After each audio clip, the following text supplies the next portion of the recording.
Hello and welcome back to the Off-Grid family.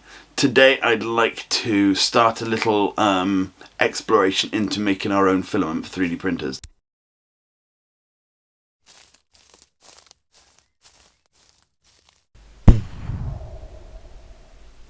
I'm having a look into various different people's designs, and once I've come up with one, we'll have a chat about who I've picked, because I won't design it from scratch myself at the moment because I don't know enough about the process. So what I will do is I will copy someone else's work, and if then I see that there's things that can be upgraded, I'll upgrade them and we'll slowly add to it. And then eventually maybe we'll just make our own completely from scratch. But the thing is, so many people have come up with designs now that I'd be very shocked if I could come up with something that someone else hasn't already sort of designed, if that makes sense. But we can always add to a design and, you know, make it a bit more efficient, etc. So I'll go off, I'll have a look at different designs, and then I'll come back and I'll tell you who we're going to look into, etc. Okay, I've decided on the design called the Petamentor 2, I think that's how you pronounce it, and it's by this guy here. I'm not even going to try and butcher that name. I wouldn't be able to get it right. There's no point. And basically, I'm just going to follow along with his stuff. Now, the reason I chose this is he's got a YouTube channel with lots of information, and he shows you how to put things together. He's even got a website where he's got all the bits and bobs that you need and information about such things. So I think it'll be easy-ish to follow along too. And what I'll do is I'll follow along, and anywhere I think that the information's a little bit lacking or whatever, then I'll do a bit more information about that on my video.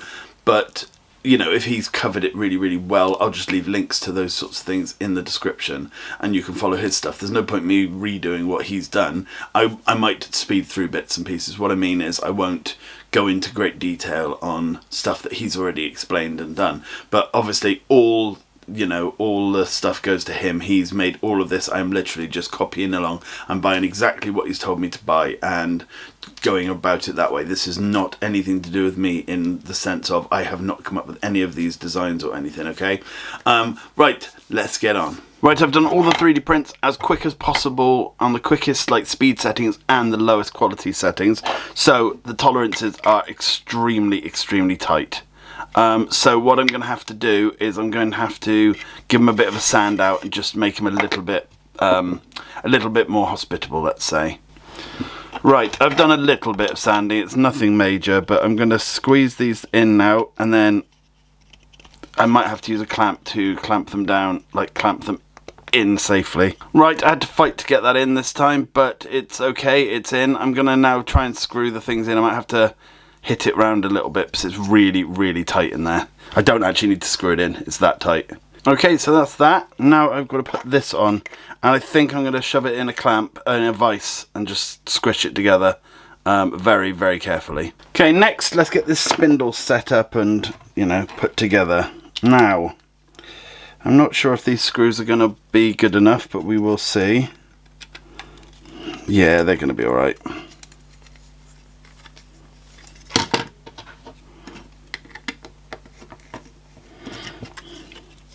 I'm just using all old screws and stuff that I've got lying around. Basically, as much as I can will be recycled stuff.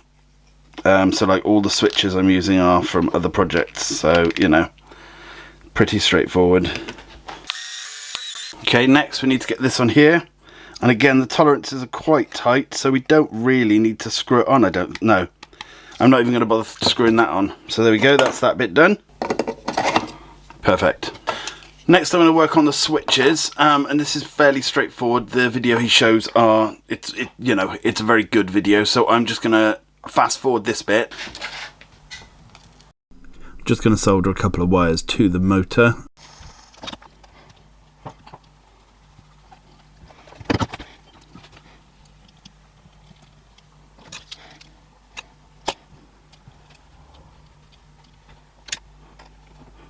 Okay, now it's this part, which is the bit that lifts the blade up and down, which chooses the thickness of the actual filament that you're making, kind of thing. And at the moment I haven't got the 2 bolts that you need for these 2 bits here, but they will be in the post hopefully soon. But that will all be part of this video. You don't have to wait, but I do, sadly. Right, the first thing I'm going to do is very carefully put the screw up here, screw it down. Right, I'm going to do that to all of them. Now, the only piece I've done of high quality was the worm gear, because I printed one out and it wasn't very good. It would have still worked, I think, but it would have needed cleaning up, and this took less than 20 minutes to print, so I thought I might as well. So, first one is this one. Onto the motor and the worm gear. Okay, once that's done, we need to wire up this tiny wee little motor, and that is literally just 2 bits of solder on the back to 2 wires. It's as simple as that. I'll be back once I've done it. Right, that's done. It's very, very small, and I was using my big soldering iron, so I'm too lazy. Okay, so there it is with its little worm gear on. Now what we need to do is drop everything. Chuck this through this little hole here. Right, now off camera I'm going to very carefully place this in and get the wire around there. There we go. We just need to test it before we go any further.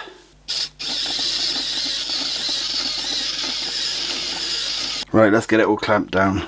Right, that's the whole thing screwed down now, and as soon as I get the bolts I'll be able to screw the entire top on, but that'll have to wait. Here I'm just screwing on the feet, and the problem I've done is made the board way too thin.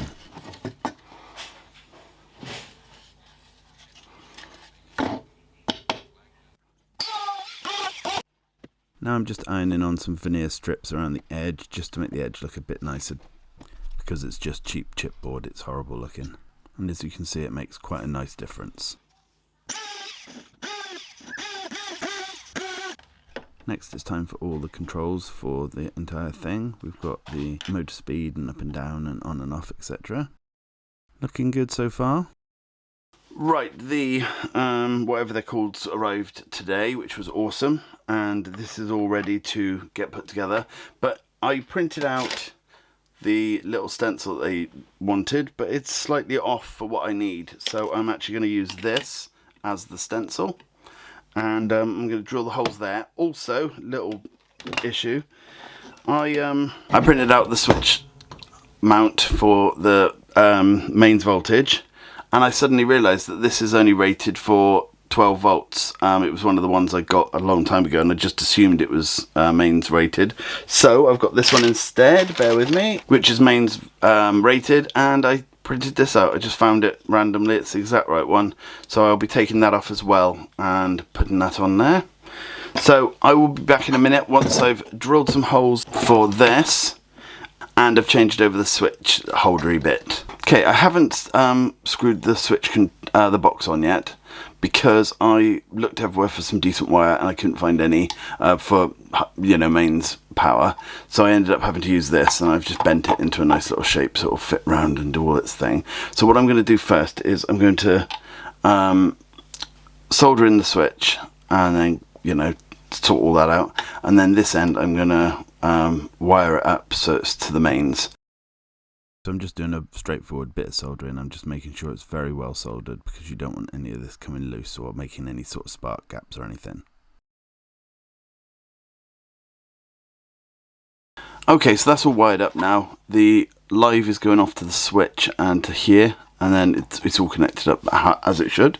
I'm now going to unscrew these. Oh, by the way, I've done it this way, so there's less likelihood that you can pull on any of this. The fact that it's gone around here gives it a lot more strength and a lot less chance of everything being pulled out. But before this isn't finished, I've sort of done this to show you, but I'm now going to unscrew all this, and I'm going to actually put a heat shrink tubing around this so it's all safe, so there's no chance of anything. Even if stuff starts coming out, it won't go anywhere. So I'll do that and I'll be back.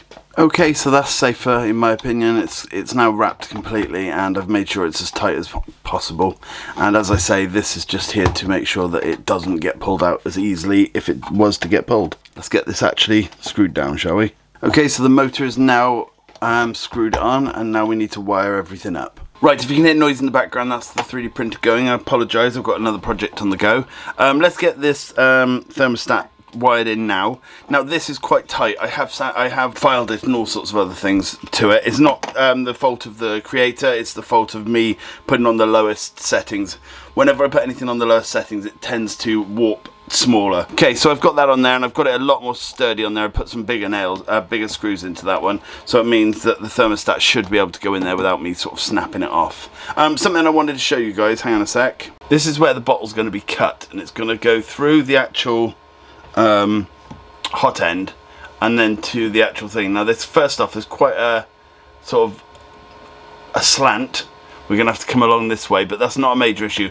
And it's a little bit further away than I wanted, but I'm going to put it this far away to see if that helps with cooling it, and see if that does any good. Otherwise, it's not going to be hard to move this along a little bit. You know, there's nothing really I can do about the discrepancy of where it is. The board is just too thin. It's my own fault, but I'm not really that bothered. It should be absolutely fine. It's just going to be a little bit more initial pulling to get it onto the actual wheel. Right, now I'm going to get all of this wired up and hopefully put in. Right, I had wired it all up, and then I thought, well, actually I'd want to connect the actual bits and pieces through the board, so I've drilled a hole, shoved that through. I haven't prepared the block or the actual nozzle yet. I need to drill them out and make them a little bit bigger, etc. So I'll do that in a second. And I want to do that, and then I want to wire this whole thing up. So the next time I'll be back, this will be in and it will all be wired up, and we can run a little quick test. So basically, the temperature probe that was in here was not compatible with this one, which I assumed probably wasn't. And the hole for this is much smaller. So I'm just going to drill a little bit more of a bigger hole, as deep as possible, but not too deep. Probably about 5 mil-ish. And then we're just going to plonk this in, and we're going to tape it all up. Right, I just felt myself going through. I was just about to break through to the hole where the filament would be coming through. So that's the best I can do. It's not all the way in there or anything, you know, but it'll do. So now I'm going to tape it up. This stuff here is Captain tape, and this stuff is incredible. It's, you know, it works on very high temperatures, very low temperatures, etc, etc. It's just very good stuff. Okay, so I haven't actually stuck anything like down to stick this in. I'm just holding it with friction, so it's being pulled slightly. So I'm just going to reconnect this to the actual nozzle, and then we're ready to basically put it all together and give it a good quick test. Right, we've got everything plumbed in now except the last bit, which is the cutter. But there is the actual thermostat, the blocks all in there, and obviously this bit, and also, because everyone was making noise and I couldn't actually record, I took some time to sort out the wires a little bit. Now, this bunch of wires here, I'm going to be cutting down, but I wanted to make sure everything was working first before I did. So I've just, you know, I've just done them like that. The very next thing then I want to do is get this going, but what I'm going to do quickly is actually test it. I haven't actually got a chance to test it yet. If this number starts to go up, then it's working. Yes, it is. Awesome. Okay, so that's all working. I will just make sure. Yeah, the block's already actually getting hot. Okay, cool. That heats up extremely quickly. Okay, so now then let's get this part sorted, and then we're there. We can just have some fun and test it and do all the other bits. Oh, no, we can't. I also need to put on the actual bottle holder bit, which I'll do in a minute. So each side of the chopping part is made up of 4 separate different parts. We have a bolt that goes in like this, like so. This would go on next, and then we got a lid. So let me show you what happens. What I'm going to do is I'm going to plonk these both on here, and I'm just going to get them spinning all the way down to the bottom. This could take some time.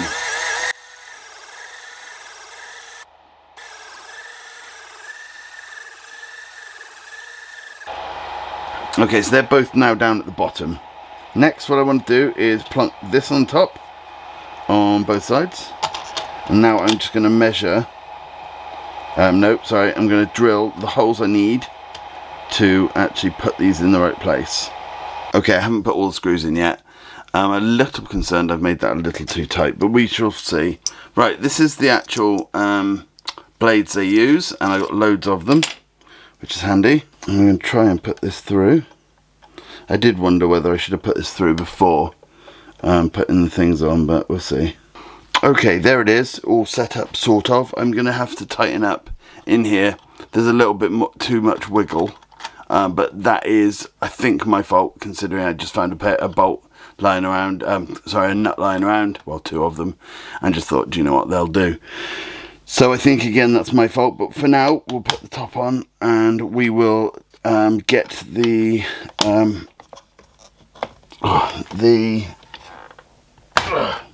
screw thread set up for the bottle, and then maybe we can actually have a practice and see if it works or not. This is the thing for holding the screw rod. Whoops, and it's just super simple. So we're just going to screw that down. I'm just going to plonk it back here, I think. After reading a lot of the information about this, that I was told that you will definitely need something to adhere the actual, spindle to the motor, and this was their upgraded version, which has a place to put a nut. So I thought I will print that out and we will use that.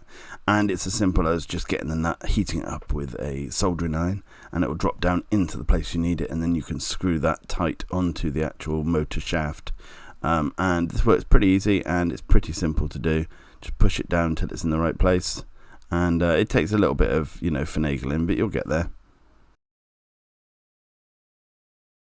Okay, so you can actually see it through there. Oh, you can't see it on camera, but close enough. But let's get that screwed in, and then let's give it a test. This will be our first trial run to see if it all works.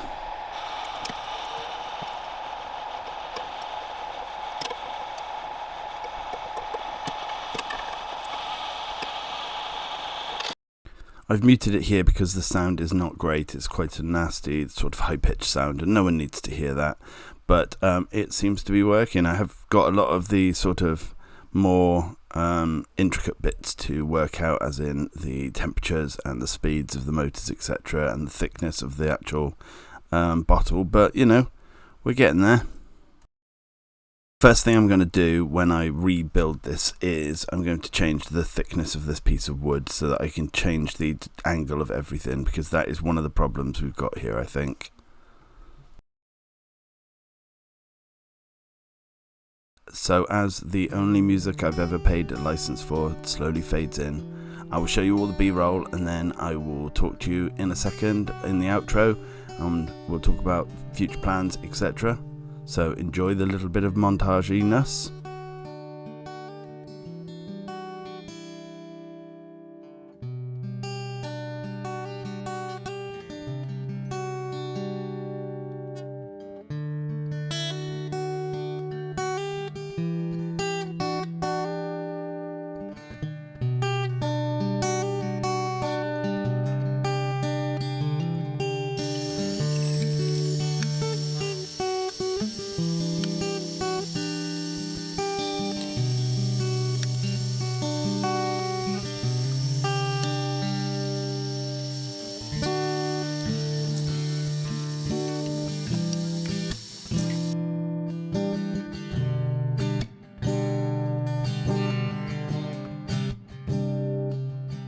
Okay, so there you go.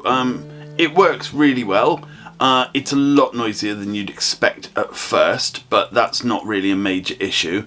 One thing I have noticed is the motor that winds on the filament, I don't think is powerful enough. I think I'm going to have to change out that motor for something else, which means I'm going to have to 3D print a whole different spool connection, etc. But to be honest, overall, I think that's really, really good. I need to get a sharper razor blade for the actual cutting process. That bit I kept failing on, and I think it's the actual box cutter blades I've got. I just don't think they're sharp enough. So what's happening is it's basically slowly allowing the stuff to get thinner and thinner and then snap off.